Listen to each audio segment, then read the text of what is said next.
A partir de agora, a Rádio Imperial passa a apresentar Nós Servimos, um programa com a produção e direção do Lions Clube Quitandinha. A apresentação, Dr. Paulo Magno.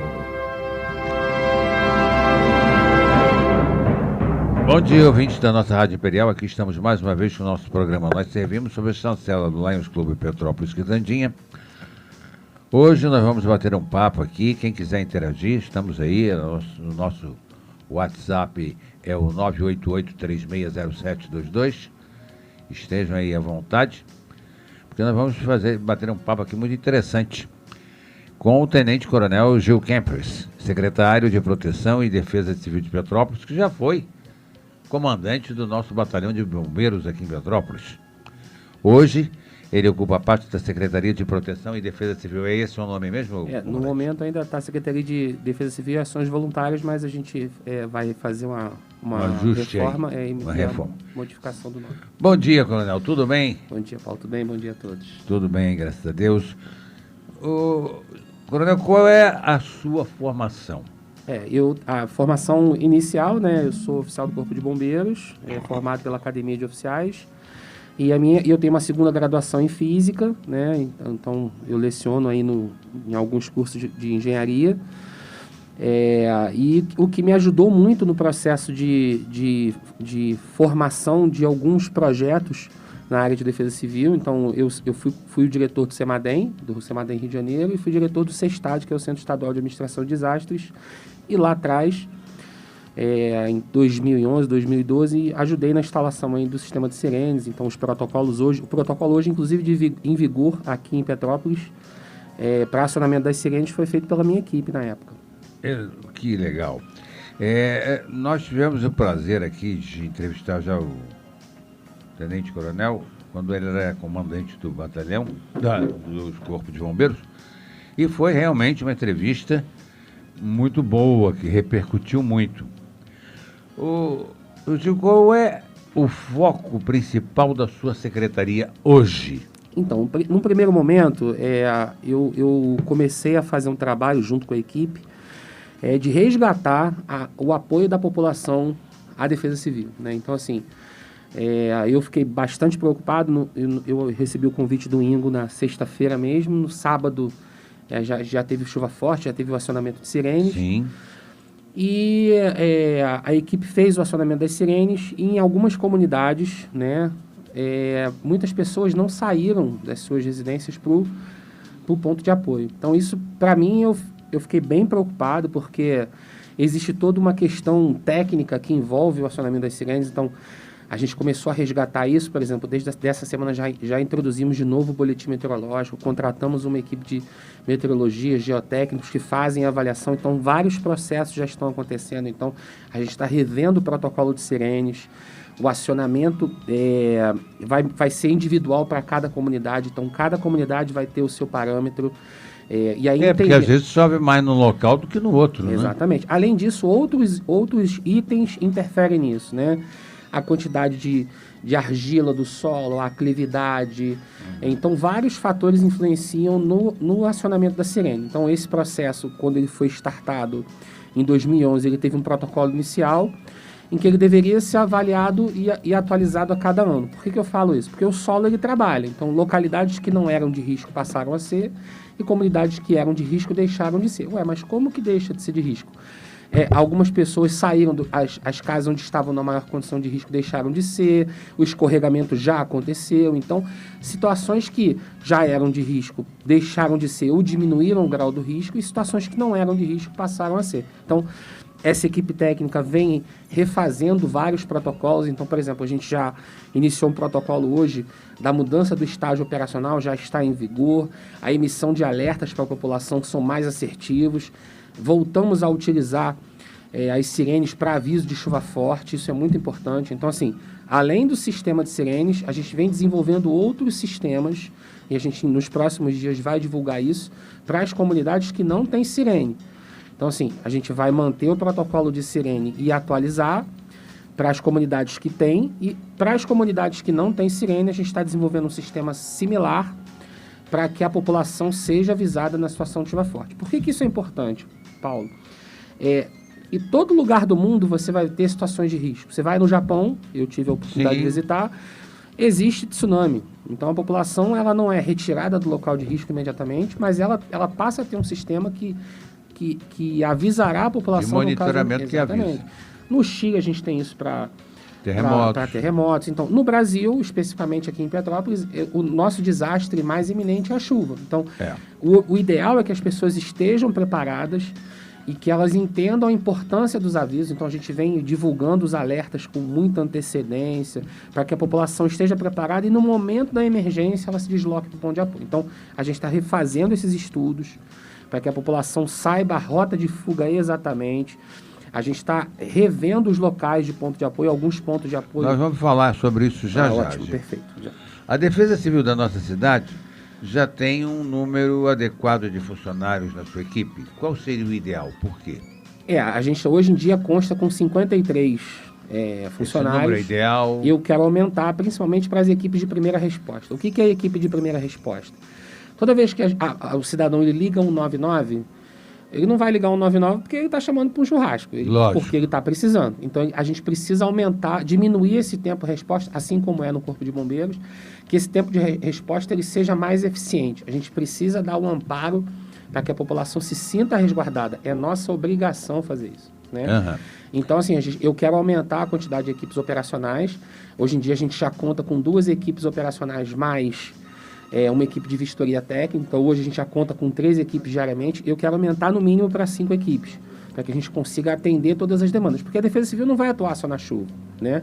A gente vai atuar durante o período de incêndio florestal, a gente vai atuar em parceria com outras secretarias. Por exemplo, no período de vacinação do Covid, as minhas equipes vão auxiliar. Então, assim, o objetivo da Defesa Civil é acompanhar o cidadão em todas as necessidades, não só no período de chuva. Certo. Qual o maior desafio da sua administração atualmente? O meu maior desafio é trazer de volta a população para próximo do sistema de defesa civil.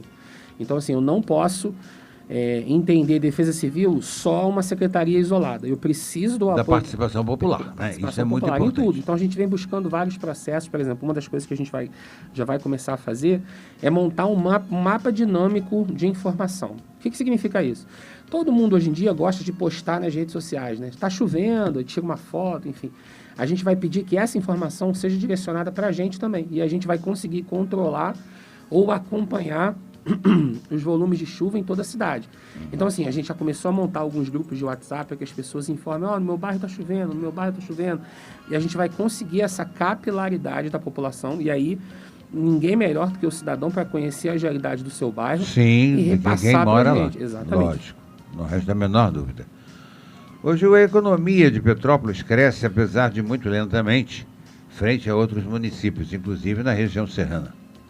Mas ainda atrai alguns investimentos, particularmente na construção civil. Apesar de ser ainda uma posse recente, acredita que a sua secretaria tem participação e está preparada para atender a essa demanda de crescimento? Em resumo, existem em sua secretaria processos e pareceres sobre novos projetos na cidade? Isso. Então, essa é uma outra questão que a gente está retomando, muito boa a sua pergunta, porque, diferente de outras cidades, como Rio de Janeiro, enfim, que existem regiões que elas não estão em risco imediato de escorregamento, Petrópolis é uma cidade que ela tem essa peculiaridade. Acho que ela já escorrega por si só. Elas têm, né?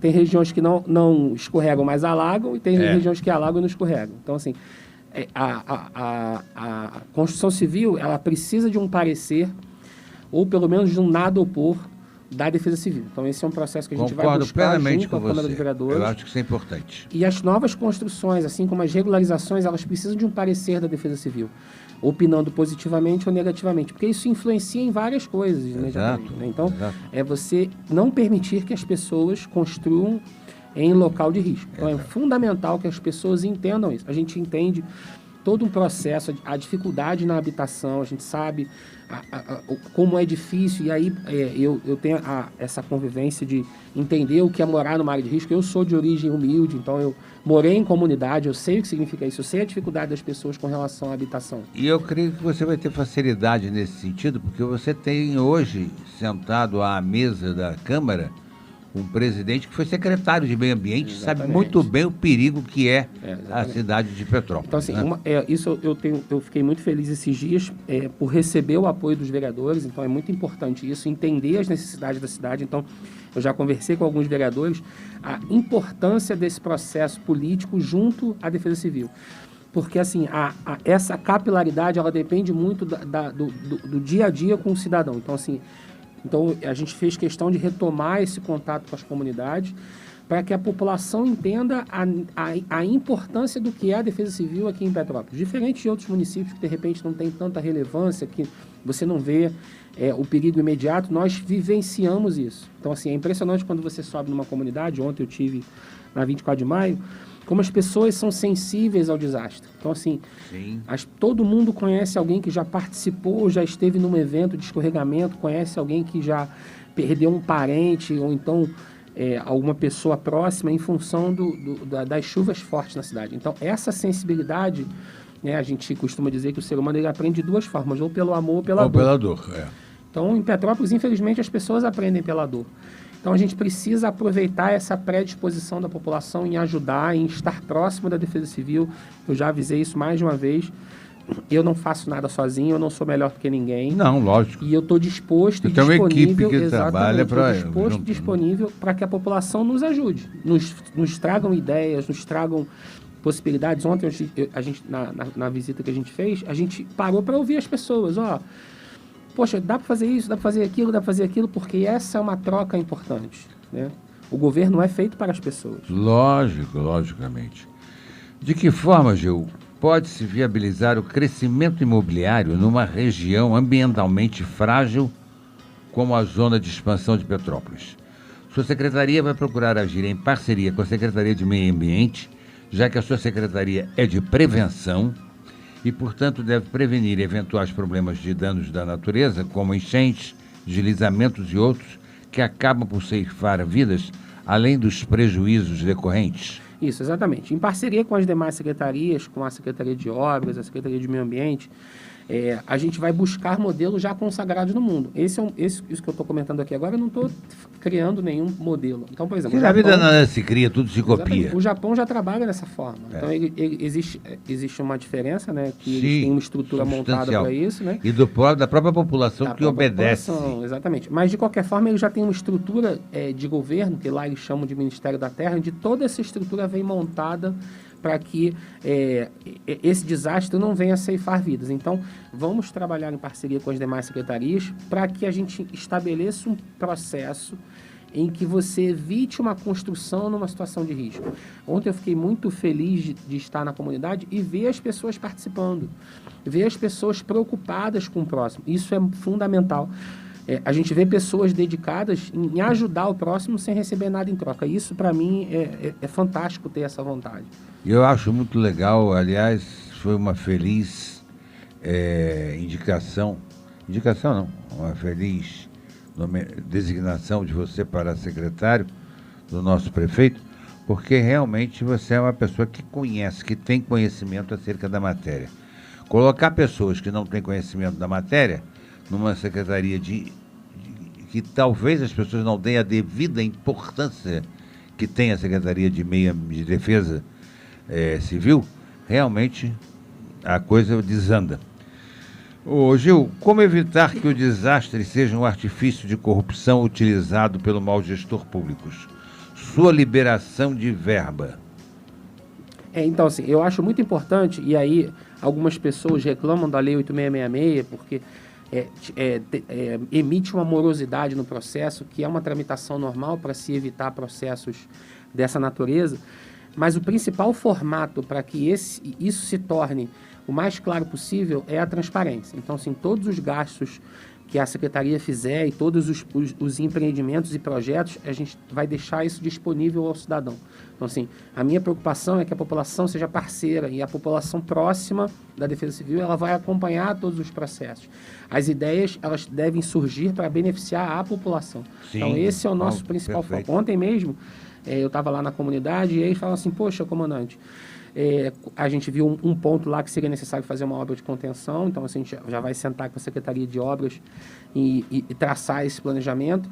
E aí algum deles já tiveram uma ideia, poxa, será que não é possível contratar algumas pessoas da comunidade para trabalhar? Então assim, a gente consegue estabelecer um processo de inclusão da sociedade, da população no local, porque você vai ter ali pessoas próximas que vivem o problema. Então, você vai ajudar em vários processos, né? Tanto na condição econômica, quanto na condição social. Essa inclusão da população no projeto é fundamental, que todos estejam próximos e entendam a real importância daquele sistema, daquele projeto. E a transparência, para mim, é o fundamental. Então, hoje em dia, eu resgatei algumas coisas na Defesa Civil, por exemplo, o controle interno é extremamente atuante, a gente está montando um comitê de compliance, então, assim, a gente está desenvolvendo ferramentas, muitas coisas vindas da iniciativa privada, mas que a gente acompanha os processos administrativos de forma transparente. Então, assim, eu venho buscando montar junto à secretaria um processo que é portas abertas, então eu já brinco isso, né? Meu gabinete nem fecha mais a porta, para que as pessoas consigam chegar à Defesa Civil, mostrar as suas necessidades e entender os processos. O Plano Nacional inverte uma tendência, hoje em dia, e prevê cerca de 80% de verba para ações preventivas. A que você atribui essa mudança, Gil? Então, num primeiro momento, esse é um legado, infelizmente, que surgiu através de uma tragédia, né? Então, a tragédia da região serrana, que completa os 10 anos, ela tecnicamente pegou os governantes e a população de surpresa, o que não era para acontecer. Não é admissível que se entenda uma tragédia natural que é possível de se acompanhar e monitorar, que a população seja pega de surpresa. Então, isso de fato não acontecerá mais. Mas a gente consegue entender que o poder público ele tem que atuar preventivamente, de forma a mitigar os desastres. A gente tem uma frase que eu até falei aqui no último programa que eu compareci, que eu digo assim, não há mérito nenhum em se combater um incêndio que poderia ser evitado. Sim. Então, assim, não é mérito você, apagar um incêndio que você lá atrás poderia ter evitado, ter trabalhado preventivamente. E não fez ou por falta de gestão, ou por nesciência, ou por desinteresse, né? E eu lembro também uma vez eu fiz um curso fora do país, fiz um curso de sistema de gestão e alertas de desastre na Espanha. E aí eu lembro que eu estava tendo uma aula com uma professora, uma italiana, que ela falou assim, a Europa hoje em dia, ela gasta, e isso já tem os seus 3, 4 anos, ela gasta 200 euros por habitante na prevenção. Enquanto, se você for gastar dinheiro na recuperação e na reconstrução, isso passa para quase 1.000 euros. Muito pior.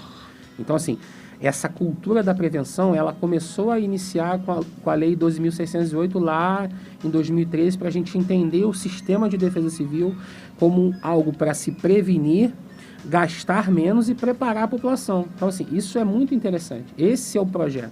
Quando você trabalha na mitigação, na prevenção, nos sistemas de alarme, nas obras que vão preparar a comunidade para eventos de grande natureza, de grandes dimensões, você consegue gastar menos e deixar a população segura. Esse é o melhor dos mundos. Você consegue ter uma previsão orçamentária adequada, você consegue fazer todos os lançamentos lá no PPA, você consegue distribuir isso na LDO, na Lei de Diretrizes Orçamentárias, e fazer os gastos de acordo com a LOA. Então, é muito importante que o poder público entenda esse processo e utilize essas ferramentas para evitar o que a gente chama de obra emergencial. Pois é, mas a prevenção requer uma mudança cultural, né? Ou está sendo feito em Petrópolis? O que está sendo feito em Petrópolis para que isso ocorra? Então, para que o pessoal mude o primeiro processo, e assim, a gente entende essa necessidade. Eu estou na primeira semana ainda. Sim. Foi até engraçado, porque essa semana eu estava lá na secretaria e um dos funcionários falou assim, poxa, não, parece que o senhor está aqui há meses. Pela intensidade do trabalho. Mas quando a gente conhece a coisa, o trabalho flui muito exatamente. melhor. E aí, esse é o primeiro trabalho, é a gente buscar, né, os gestores públicos, né? E a gente vai buscar os vereadores. Essa proximidade com o prefeito facilita muito, porque essa interlocução, essa interface entre secretarias, e aí fica aqui o meu elogio para o Ingo, para toda a equipe, pela forma como trabalha. Então, assim, a gente tem reuniões semanais, isso tem sido, já foram 2 reuniões, e que é muito importante essa aproximação dos secretários. Porque naquela reunião a gente resolve, às vezes, uma coisa simples. Lógico, para isso chama-se equipe, né? Exatamente. E aí, assim, realmente tem fluído de forma bem interessante esse processo entre as secretarias e essa interlocução. E o próximo momento é a gente buscar os vereadores e mostrar a importância das obras preventivas para que eles entendam que você vai diminuir os riscos de você perder uma vida. A gente entende que o bem maior é a vida, o que a gente tem de mais importante. Realmente, né, o problema da habitação é sério, a gente tem várias situações complicadas na cidade, mas o bem maior é a vida. A gente tem que proteger a vida. Não resta dúvida. Quais as medidas que a sua secretaria tem tomado para o combate à destruição do meio ambiente, se é que já deu tempo para isso, já que a prevenção abrange esta área? Então, uma das coisas mais importantes hoje em dia a gente tem ferramentas tecnológicas, né? Então, assim, essa ferramenta tecnológica, ela vai facilitar muito esse processo. Essa semana a gente teve uma reunião com o presidente do ITERJ, né, que é um Instituto Estadual de Terras do Rio de Janeiro, que vai nos auxiliar. A gente já assinou um protocolo de intenção para que eles nos ajudem nesse mapeamento e na cartografia da cidade. A gente precisa atualizar isso com maior frequência. E aí a gente vai entender quais são as áreas de maior dano ambiental e como as construções irregulares elas colocam em risco a população. Então esse é um entendimento que já deveria estar em andamento, mas por visões, né, e foi aí o que o senhor estava falando, cada pessoa pensa de um jeito. Eu já busco mais as informações tecnológicas, eu já quero aproveitar a tecnologia em nosso favor, né? Existem vários mapeamentos dinâmicos que são interessantes através de rede satelital. Então tem vários processos de custo relativamente baixo para que a população se sinta protegida pelo entendimento e o conhecimento do poder público. Ok, vamos fazer um pequeno intervalo aí para o nosso comercial. Lembrando que o nosso WhatsApp está à disposição, 988-360722. Não é isso aí, Lucas? Ah, sim, é DDD 24 para quem é de fora que está nos acompanhando aí. Nós hoje estamos sendo acompanhados, Gil, também pelas redes sociais, porque principalmente pelos aplicativos do Radiosnet, do radiosdobrasil.com.br. Então nós temos uma audiência muito grande. Somos a primeira emissora há 4 anos, líder de audiência na região serrana. Acho que isso é muito legal. E isso é muito importante porque essa acessibilidade, eu sempre comento isso, todos os veículos de comunicação são muito importantes. Então a gente tem que buscar essa aproximação e a gente vê como outros países, os veículos de comunicação, eles ajudam no momento do desastre. Exatamente. A nossa rádio é uma rádio prestadora de serviços, estamos sempre à disposição aí para isso. Vamos lá, Lucas.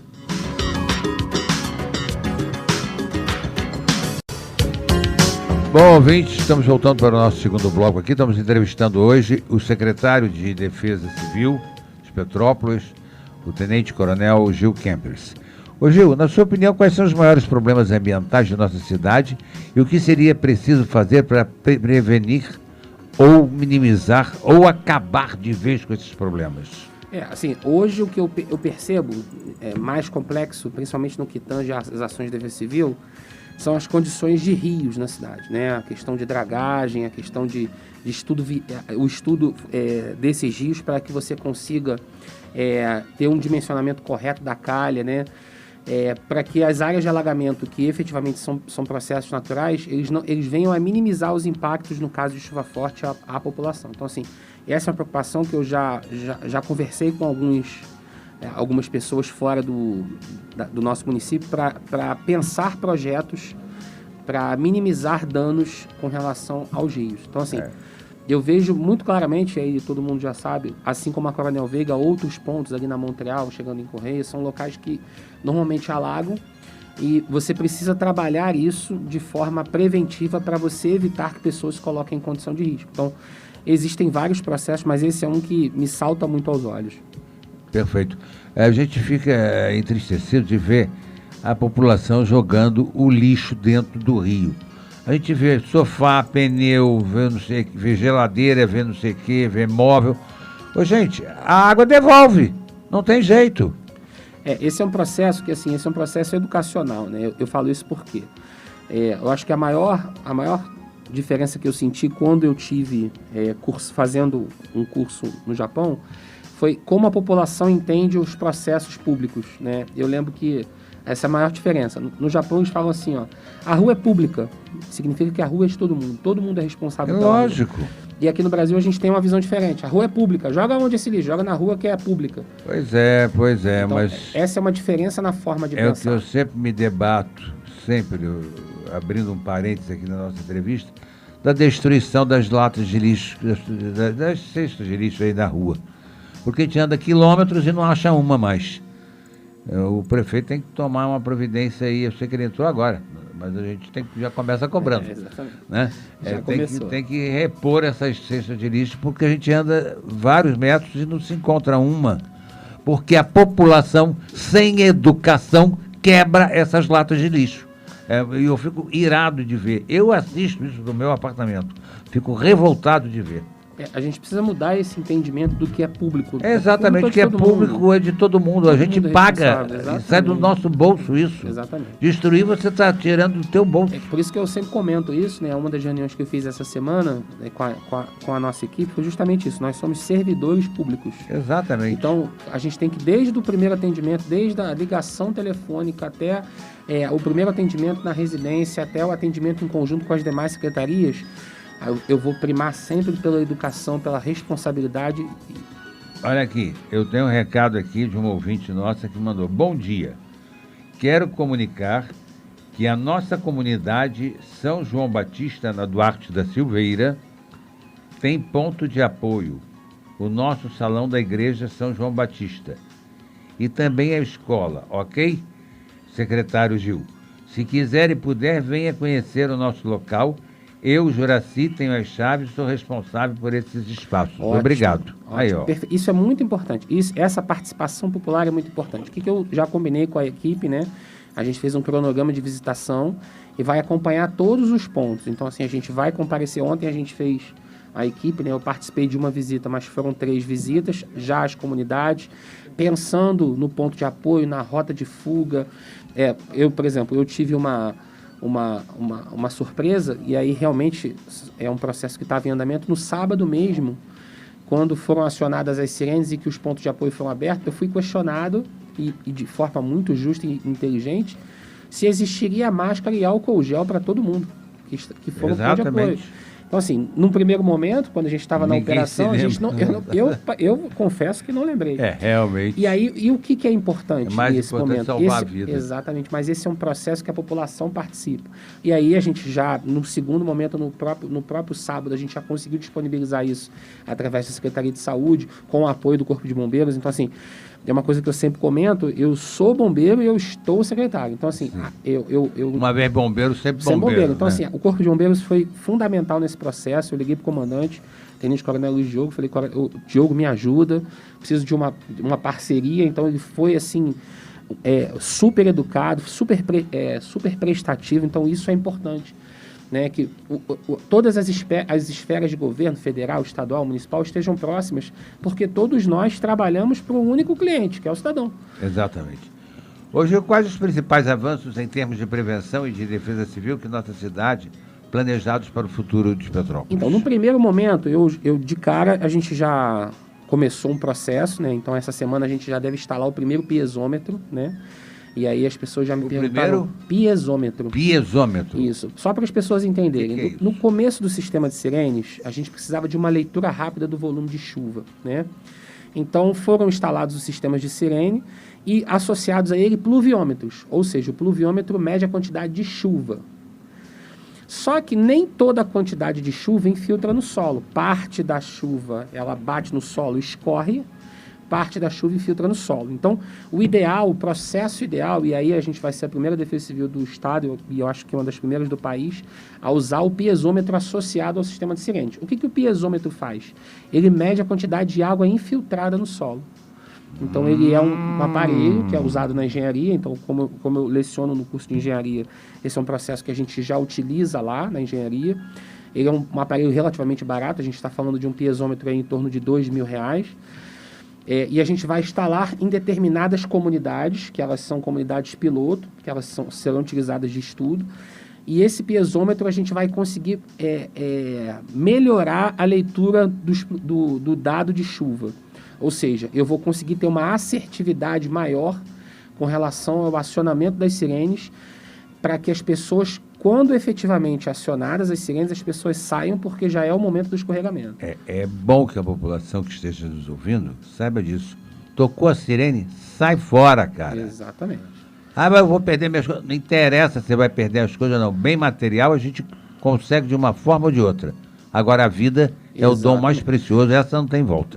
A gente vai iniciar também o processo de instalação de sirenes em outras comunidades, então a gente já está fazendo o estudo geológico dessas regiões, então hoje a Defesa Civil já consta com já tem uma equipe com meteorologista, geólogo, geotécnico, geógrafo, os engenheiros, então assim, a gente já tem uma equipe robusta para dar esse primeiro atendimento e essa primeira resposta, mas além disso fazer o planejamento que a cidade necessita para os próximos anos. Então, a utilização de piezômetros, o aumento do sistema de sirenes, essa semana a gente passou a gerenciar o sistema de SMS.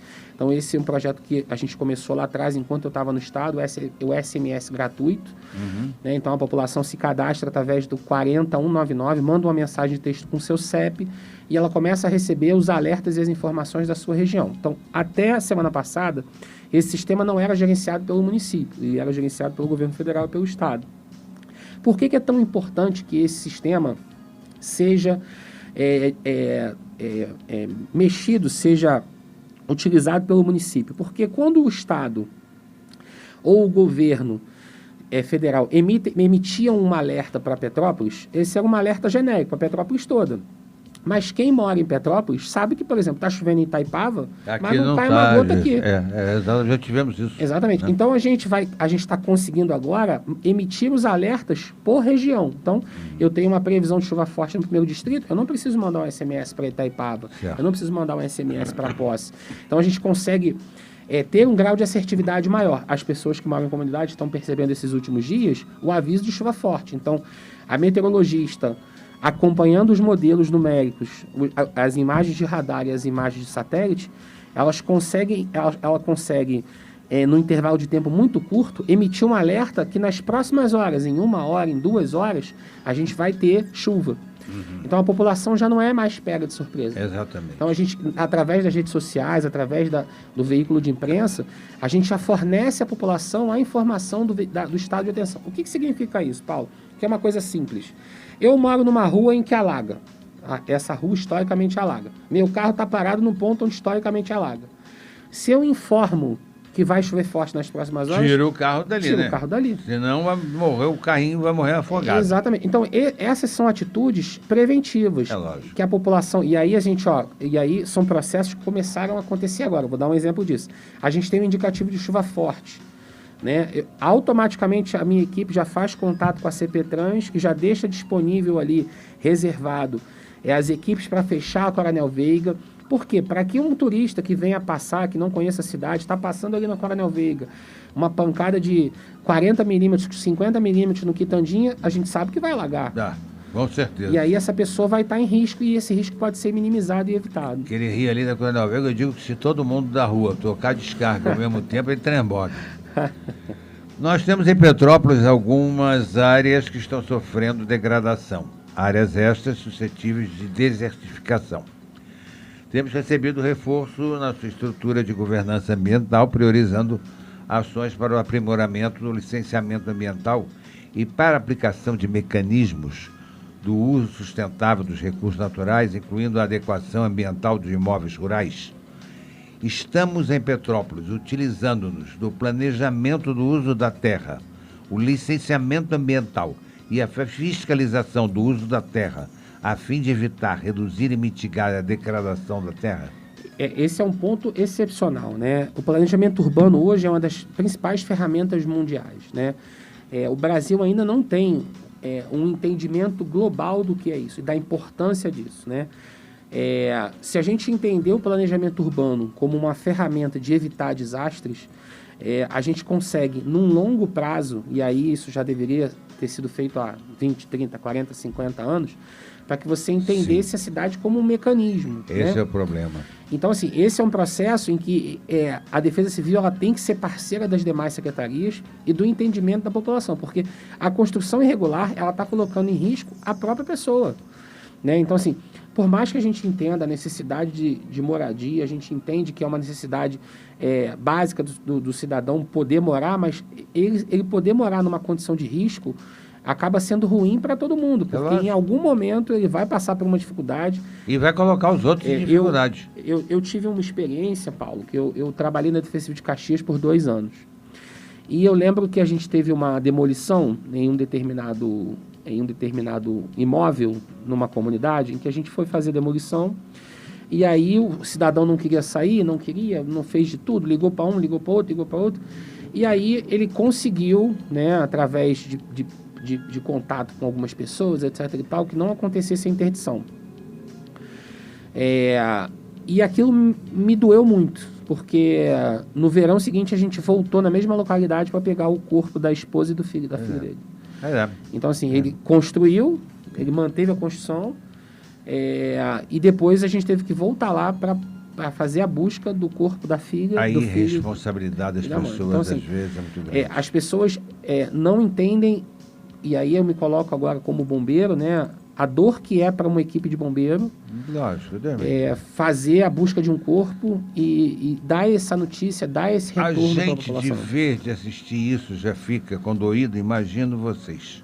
Assim, realmente, a gente luta para isso, a gente trabalha. Eu acho que o meu maior desafio em aceitar a secretaria foi isso, não passar por essa situação e poder trabalhar preventivamente, né? Então, a realidade de Petrópolis, nesse contexto de desastre, pode ser caracterizada pela frequência dos desastres naturais cíclicos. Sim.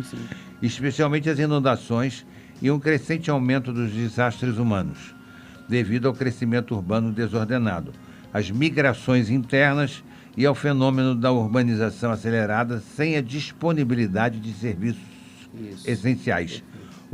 Você já tem alguma coisa feita nesse sentido? Então, uma das primeiras coisas, e aí a Defesa Civil de Petrópolis ganhou, a gente trouxe para cá um professor, o Luiz, que ele está terminando o doutorado dele na área de geografia e nessa parte de urbanização e está na nossa equipe.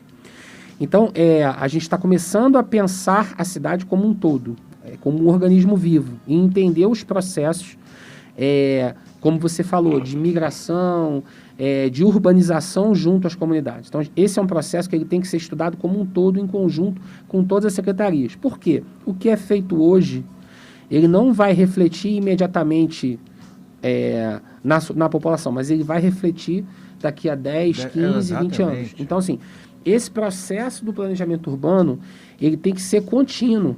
Então, assim, ele tem que ser uma política pública. A gente entende hoje política pública, né? Saúde, educação, mas a gente tem que entender o planejamento urbano como uma política pública.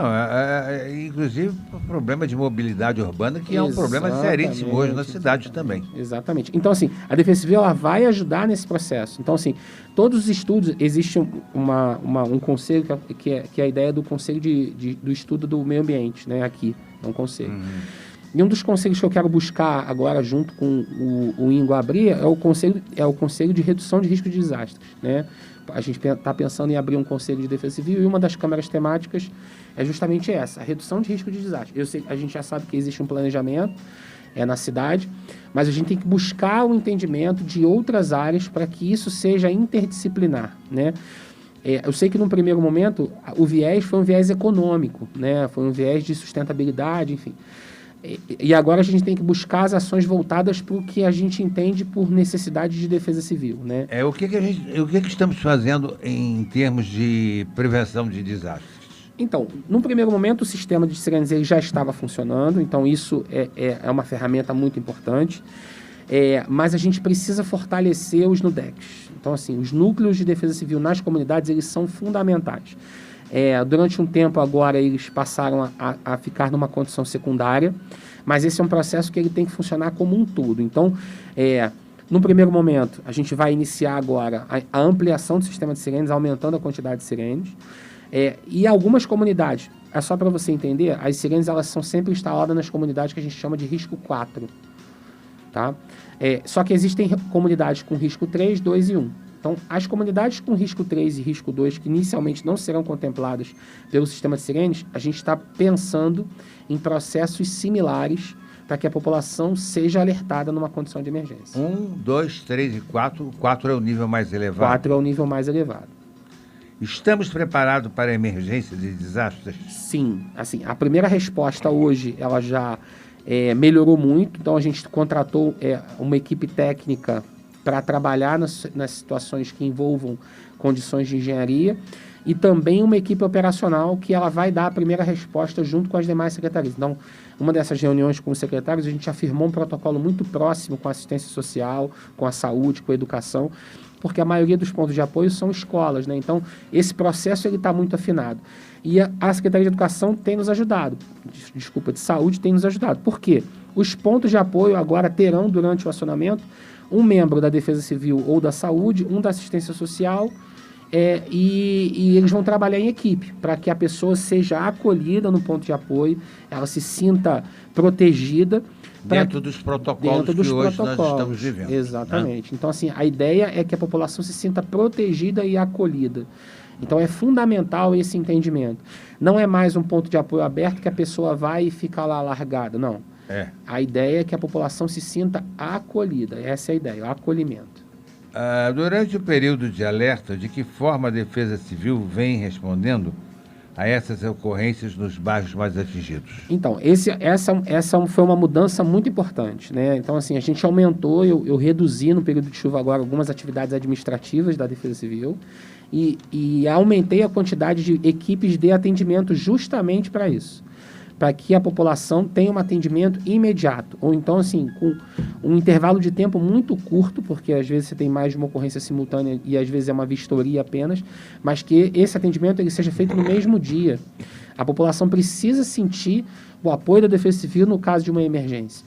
Então, esse foi um processo que a gente começou, né, junto com as demais equipes. Eu mesmo, no sábado, no primeiro final de semana do ano, eu pessoalmente fui a várias ocorrências para justamente ver em loco o que as pessoas estão passando e que isso a gente pudesse retransmitir aos demais secretários. Então, eu pessoalmente estive nas ocorrências. Você, então, crê que o município hoje está preparado para assistência aos atingidos, principalmente quanto aos itens de assistência humanitária? Sim, esse é um protocolo que ele começou a ser estabelecido a 4 mãos, né, a várias mãos, para que a gente dê todo o suporte à população. Desde o primeiro atendimento existe uma diferença técnica para a gente não perder tempo com relação ao desalojado e desabrigado. Então, tem todo um processo, um procedimento para os desalojados e para os desabrigados.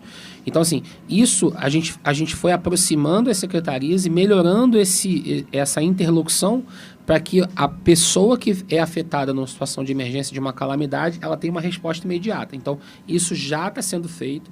Então, essa aproximação dos secretários é muito importante para isso, né? Porque o que antes acontecia através de um ofício, através de uma demanda, mais burocracia, agora é feito imediatamente. Então, eu mesmo falo com o secretário A, B ou C, já peço uma atenção especial àquela equipe, Então, isso tem agilizado bastante o processo. Quer dizer, para a reabilitação de eventos de desastres, eventuais desastres, vocês estão preparados para isso.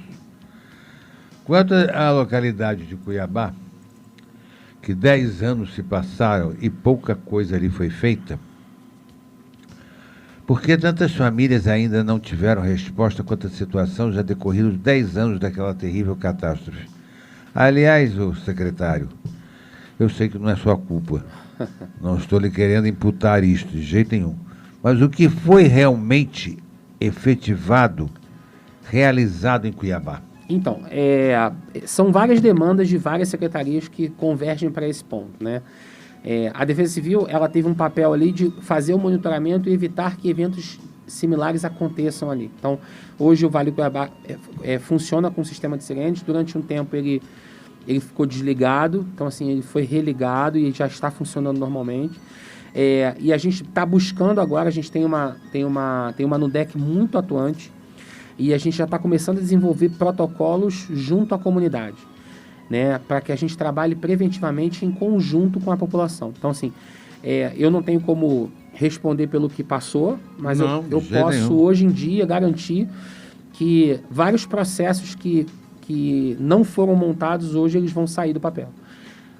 No que eu posso dizer com relação à Defesa Civil, a primeira grande mudança é a aproximação da população do Vale do Cuiabá do sistema de defesa civil, para que eles estejam próximos e entendam o que vem acontecendo e como você vai responder em determinadas situações. Então, assim, é uma população muito ativa. Eu percebi, através dos núcleos comunitários, como eles são... Eles são ligados no assunto de defesa civil, eles vivenciaram isso. Sim, viveram isso terrivelmente. E eles precisam de todo o suporte do governo. Então, assim, todo o suporte, principalmente na questão da prevenção, na questão do monitoramento, do alerta. Então, isso já vem acontecendo. Pois é, e precisam também que o Estado tome vergonha na cara e faça o que ele prometeu. O Estado prometeu uma série de casas para o pessoal e não fez nada, né? Então, a gente aqui, eu não tenho rabo preso com ninguém. Então, quando eu tenho que dizer as coisas, eu digo mesmo. É isso mesmo. Né? Porque eu acho isso um absurdo. Prometeram inúmeras casas lá e as pessoas até hoje, com aluguel social, o que onera a prefeitura, não resta a menor dúvida, e ainda as pessoas ficam sem aquilo... o mal, bem é o que eu costumo dizer. O pessoal diz assim, ninguém mandou construir ali, mas a prefeitura deixou construir. Exatamente. Né? É um processo esse é que é o grande problema, não é? Porque está passando ali, está vendo que está construindo, está deixando, então a gente tem que arcar com as consequências depois. A gente tem vários exemplos disso aqui no Rio de Janeiro, Morro do Bumba e outros que tiveram esse mesmo processo, que o poder público permitiu a construção e depois a gente teve eventos de grande magnitude. Exatamente. O que a nossa prefeitura está fazendo quanto à prevenção naquela localidade e em outras situação de risco na cidade? Tem um projeto social muito importante acontecendo. Assim, nos próximos dias a gente vai divulgar um aumento dessa parceria. Então, tem projetos sociais assim, muito fortes ali na região e a gente vai ampliar esse sistema. Lá consta hoje em dia com um sistema de sirenes que funciona perfeitamente. Mas a gente precisa também aumentar a participação popular em outras áreas que interferem diretamente nesse processo. Então, assim, é uma aproximação que ela é necessária e faz com que todo mundo se sinta integrado. Certo. Ô Gil, começar tudo de novo a cada 4 anos não é um desperdício de dinheiro público muito grande? A nossa prefeitura está trabalhando para que isso não ocorra mais? Assim, você tocou num ponto muito importante, né? Assim, o ser humano, ele é o único capaz de aprender com os erros dos outros, né? Eu falo isso porque eu sempre brinco, né? Quando eu estou dando aula para os meus alunos do curso de engenharia, eu falo, você nunca vai ver um cachorro sentado na praça com um monte de cachorro ensinando como é que rouba linguiça. Você não vai ver isso. Então, assim, o ser humano ele é capaz de aprender com os erros dos outros. Então, ele é capaz de ter a empatia necessária para aprender com o passado e desenvolver ferramentas para o futuro.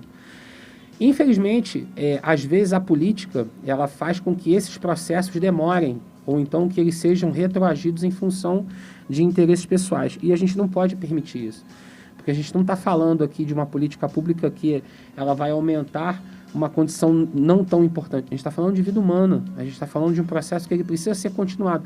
Por isso que eu sempre falo, eu estou secretário, daqui a pouco eu vou sair daqui. Sim, lógico. E aí, assim, a gente precisa que esse trabalho seja continuado. Por exemplo, a gente teve um trabalho na gestão passada que é um trabalho excepcional, que foi a Defesa Civil nas escolas, e que ele vai continuar. Não é porque eu substituí uma pessoa que estava na gestão que eu vou simplesmente tirar um projeto porque não fui eu que fiz. Pelo contrário, vamos bater palma, foi um trabalho muito bem executado e vai continuar. Porque esse é um processo que ele vai garantir a redução de desastres lá no futuro. Mas a gente está, além desse projeto, dando continuidade a outros, né? Perfeito. Essa é a ideia. Não sei se você já tem noção de quais são e quantas famílias moram em situação de risco na nossa cidade hoje. Eu recebi um número, né, que provavelmente ele esteja defasado, então não tem estudo recente, então esse foi um dos primeiros pontos que eu pedi para a minha equipe balizar, que ele falava em 27 mil pessoas em área de risco. 27 mil pessoas em área de risco. Só que eu acredito que seja mais. E assim, pela estimativa e pela minha avaliação por conhecer a cidade, foi como você mesmo falou, eu acho que é mais.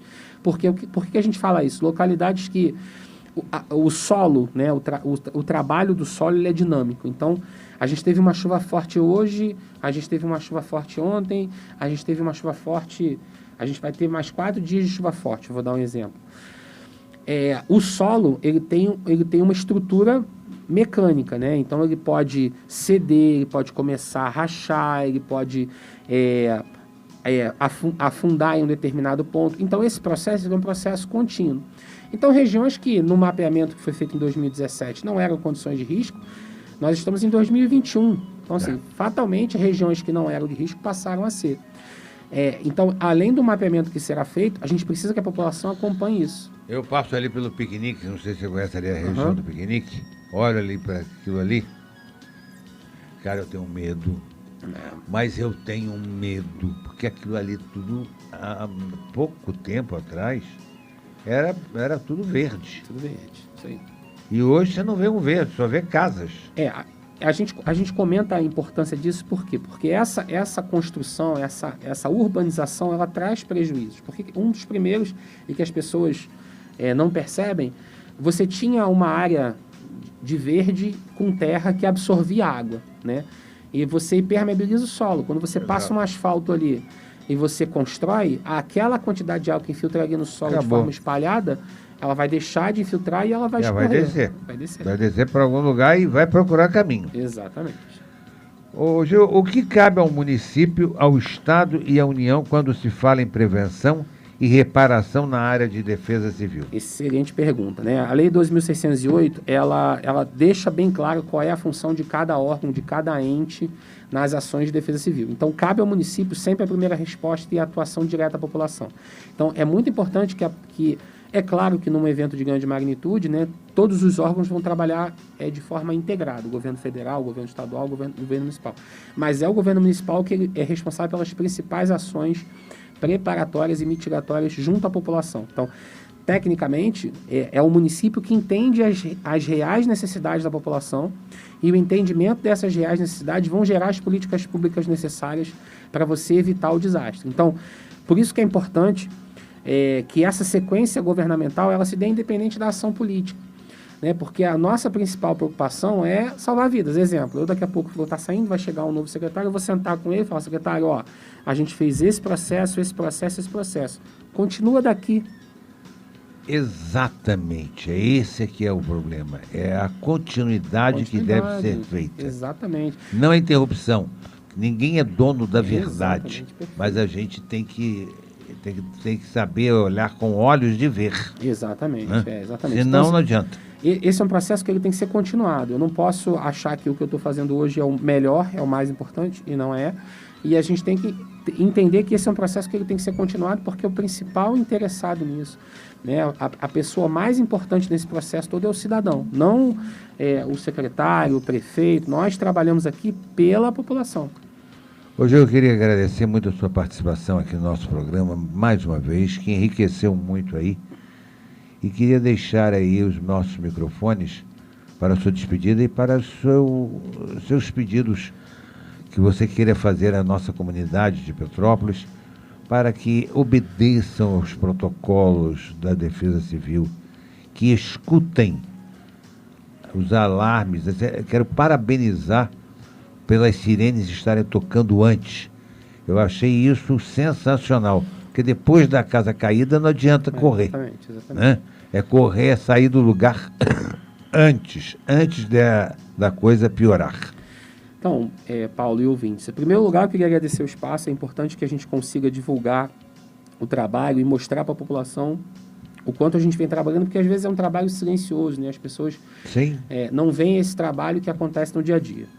Segundo, eu queria dizer que as portas da Defesa Civil estão abertas. Eu não sei tudo, eu não sou o melhor, eu sou apenas mais um com boas ideias e boa vontade de ajudar. Então, as boas ideias, elas não são personificadas, elas não são individualizadas. Quem tiver uma boa ideia, eu acho que é o momento da gente trazer isso para a Defesa Civil é responsabilidade de todos, nos bairros, nas localidades.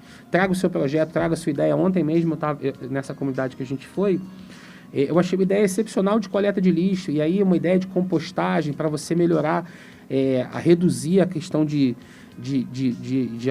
ratos na localidade. Então, assim, são pequenas ideias que são fáceis de ser executadas, que num primeiro momento as pessoas não foram ouvidas, e aí eu não estou aqui para dizer que está certo ou errado gestores passados, mas as pessoas não foram ouvidas, mas esse é o momento. Vai na Defesa Civil, vai tomar um café comigo, vai apresentar a ideia, vamos trazer esse projeto, porque essa participação da população é muito importante. É muito importante. Entendeu? Porque é o que eu sempre falo. Ontem, nessa comunidade, eu conversei com uma senhorinha. Bem, senhorinha, que ela falou, eu sou nascida e criada aqui na comunidade e nunca vou sair. Ela tem um conhecimento que eu nunca vou ter. É lógico. Ela conhece, ela tem as peculiaridades da localidade que eu nunca vou ter. Ela viu aquilo nascer, né? Exatamente. Então, assim, a gente precisa dar ouvido a essas pessoas, a gente precisa a participação dessas pessoas. Eu estou numa função de secretário, mas a minha função ali é gerenciar as pessoas para que a gente consiga trabalhar todos com um único objetivo, que é evitar tragédias e salvar vidas. Perfeito. Quero te agradecer muito a sua atenção, o seu carinho aqui para conosco, nessa entrevista, que eu acho que foi bem esclarecedora aí à população petropolitana.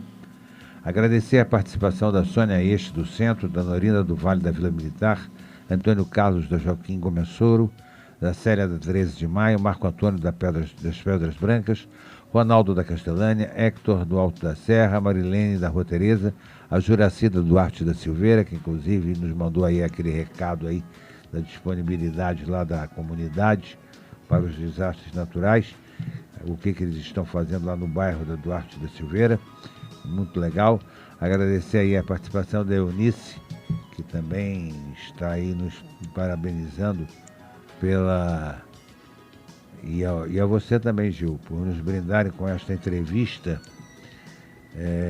prestando um excelente trabalho de utilidade pública. Realmente eu acho que é. E agradecer, mandar um abraço também para os nossos ouvintes, para a Olívia Wendling, para o Zé Roberto, para o Marcos e a Elizabeth Grabner, Marcos Carneiro, ao José Rossato, lá de Jabuticabal, que também já nos disse aqui que está nos ouvindo. Também nos loja, rapaz. A rádio está metida. Lucas. É isso aí. Agradecer a todos essa participação e o carinho para conosco. E semana que vem estaremos de volta com mais um programa Nós Servimos sobre a chancela do Lions Clube Petrópolis Quitandinha. Um abraço a todos os nossos ouvintes. Obrigado mais uma vez, Gil. Agradeço lá ao nosso prefeito também. Parabenizo-o pela sua indicação, que eu achei um tiro certo. Outra eu vou discutir com ele. Mas tudo bem. Parabéns e vamos em frente, porque Petrópolis vai ter muita chuva pra gente. Esse final de semana não. Esse final de semana é previsão de chuva fraca só no final da tarde. Mas esse verão nosso será vai muito ser bem chuva. Semana que vem a gente já tem uma previsão de formação de chuva de novo. A gente vai acompanhando e liberando. Vamos ficar de olho aí. Nos boletins. Vamos ficar de olho nos boletins aí para salvar as nossas vidas. Um abraço a todos. Obrigado, Lucas, aí na técnica e na gravação. Fui.